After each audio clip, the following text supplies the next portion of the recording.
Hey guys, it's Colin here at etrailer. Today I want to take a little bit of time and show you guys this Thule HideAway Awning. This awning is going to mount to your vehicle, whether you want it permanently mounted there, or you can even mount it to the roof rack of your vehicle. And it's going to give you a nice and easy solution to get some shade from the sun or protection from the rain, whether you're tailgating, off-roading, or even living that van life. Now this awning is going to be 10 feet long by 8 feet wide, which is going to provide us with 80 square feet of coverage. Now with it mounted to the side of our vehicle, we're still not losing the ability to open up our doors.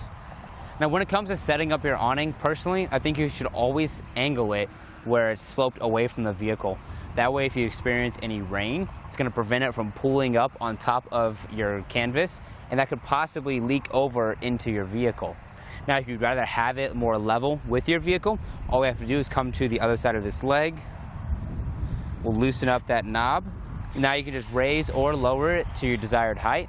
And once you have it at that height, you can go ahead and just tighten up that hand knob. Our support legs and our spring-loaded arms are going to be constructed out of aluminum. That's going to be both durable and lightweight, and it's also going to help resist rust and corrosion. Now our spring-loaded arms are going to help take out any slack in our cover. It's going to make it very taut.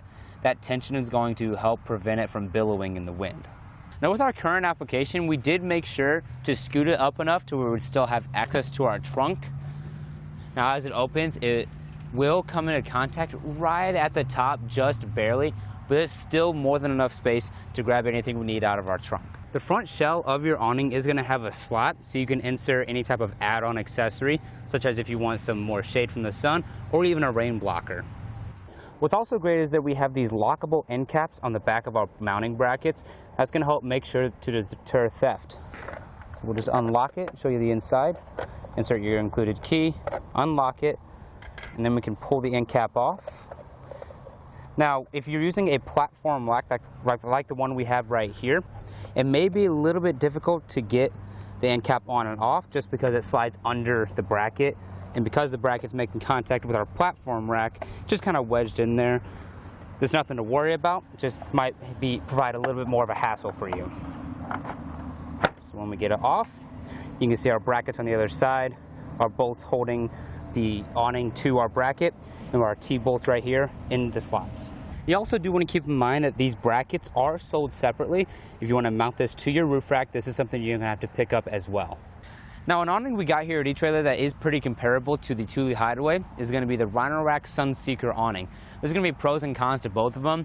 One of the things I think the HideAway does a great job of is it has more square footage of coverage, so that's more protection from the elements. However, personally, I like the way the Sunseeker operates a little bit more. There's not as many moving parts, and we don't have to worry about the handle necessarily because we just roll it up ourselves. That's just my personal opinion though. However, the Thule HideAway does look really good on my vehicle right now. That's something that I think it does a little bit better job of. And the housing for it is going to be more durable to protect our cover. Whereas this is aluminum, our Rhino-Rack Sunseeker is just going to have a zippered cover that goes over it. Now both are going to be really high quality awnings. What's really cool is that they both are going to have a ton of attachments you can put, whether you want sidewalls or even to extend your cover for more coverage. Now they're both also going to be very user-friendly and easy to operate. It's just going to be personal preference on which one you think is easier. With our HideAway, we'll go ahead and collapse it for you to show you how easy that is. First we need to remove our anchors. All I'm going to do is just pull up on my leg to get the anchors out, since they are kind of hard to grip. And I'll just pull the anchors out. You probably do want to make sure you clean off all the dirt before you pack it up completely. Just pull the anchors out and store them in your vehicle. And we'll just set it back down. Now we'll just turn it the opposite way to get it to collapse on itself. You can see it'll just pull the legs in with it.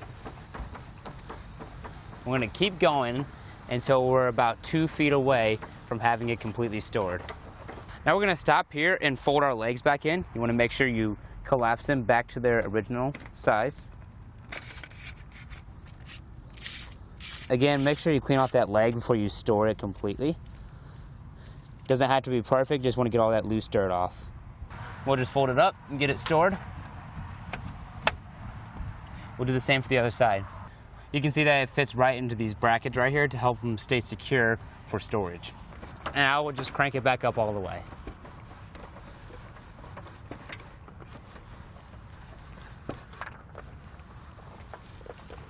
And now just get our handle out, we're gonna push it all the way up, turn it 90 degrees, then bring it back out. Setup's gonna be very easy. All we're gonna do is take our included handle and put it up into the slot, and then we can start rolling it out.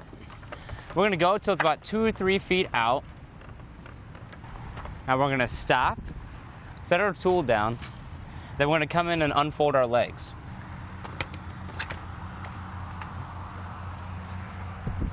We're going to loosen them up and extend them down. Now we'll just roll it out all the way. Now when we get to the point where you can see there's not a lot of tension in our cover, we're just going to go back a little bit. That lets us know that our spring tensioning arms are extended all the way. We're just going to go back a little bit, get some tension back in there.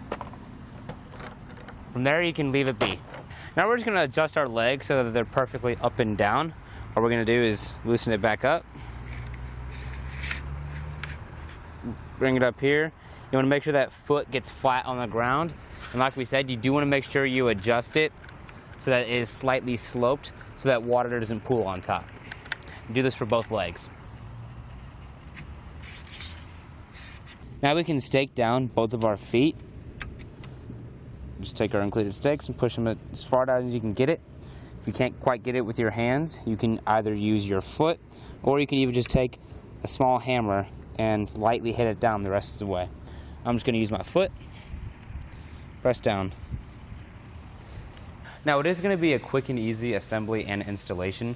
Keep in mind we are using the roof rack adapter kit for this awning.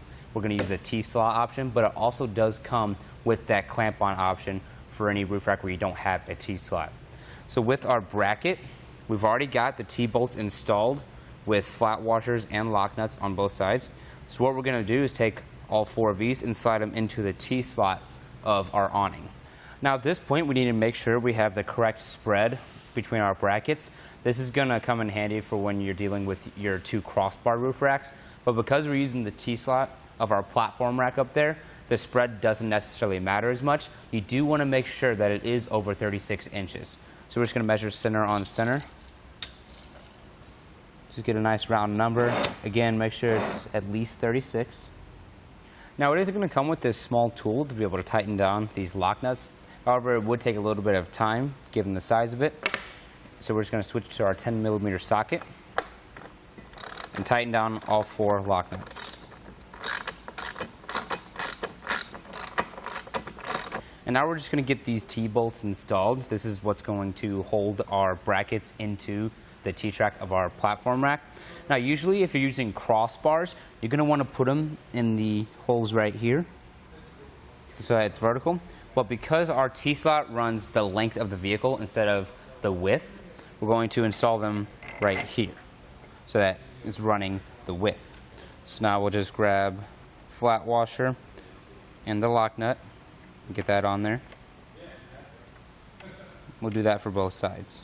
Now we just have an extra set of hands to help us get this up on our roof rack.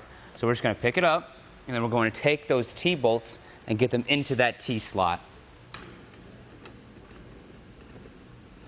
Now with that same extra set of hands, we're going to have them hold it up so that it's flat on our rack.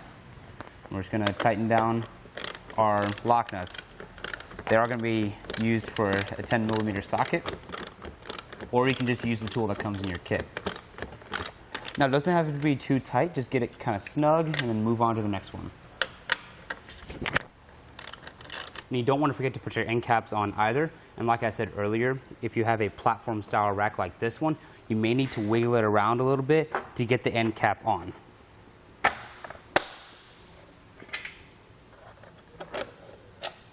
And that's all there is to it. Now you can just enjoy your shade. Well, thank you all for watching. That's going to do it for our look at the Thule HideAway Awning.